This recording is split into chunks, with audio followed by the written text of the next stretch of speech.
আচ্ছা, তোমরা কি কখনো ঘোড়ার ডিম খেয়েছো? না খেয়ে থাকলে কিন্তু আমার রেসিপিটা অবশ্যই ফলো করো। চলো তোমাদের সাথে আমি শেয়ার করি কিভাবে ঘোড়ার ডিমটাকে রান্না করলাম। ফার্স্টে আমি ঘোড়ার ডিমগুলোকে ভালোভাবে পরিষ্কার করে ধুয়ে নিয়ে সেদ্ধ বসিয়ে দিয়েছি। সেদ্ধ বসানোর আগে কিন্তু একটু লবণ দিলে ভালোভাবে সেদ্ধ হয়ে যায়। তাই এখানে আমার ঘোড়ার ডিমগুলো সেদ্ধ হয়ে গেছে, একে একে কিন্তু নামিয়ে নিচ্ছি। নামিয়ে নেওয়ার পরে প্যান বসিয়ে দিয়েছি, প্যানটা গরম হয়ে যাওয়ার পরে তেল ঢেলে দিয়েছি। তেলটা গরম হয়ে যাওয়ার পরে একে একে আমি ঘোড়ার ডিমগুলোকে দিয়ে দিচ্ছি। আর সমস্ত ঘোড়ার ডিম দেওয়ার পরে কিছুক্ষণ ভেজে নেওয়ার পরে লবণ আর হলুদ দিয়ে ভেজে নিতে হবে।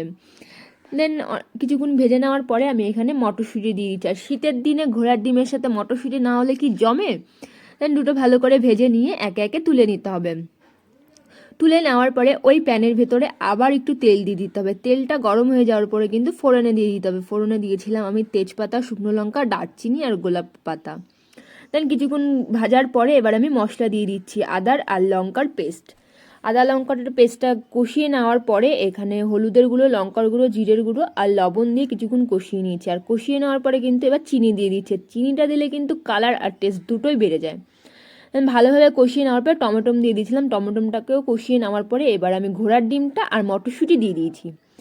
এটাকে ভালোভাবে কষিয়ে নিতে হবে। কষিয়ে নেওয়ার পরে যখন একটু লেগে লেগে আসবে তখন সামান্য পরিমাণে একটু জল দিয়ে আবার কষাতে হবে। কষানোর পরে যখনই তেল ছেড়ে দেবে তখন কিন্তু পুরোপুরি কষানো হয়ে গেছে।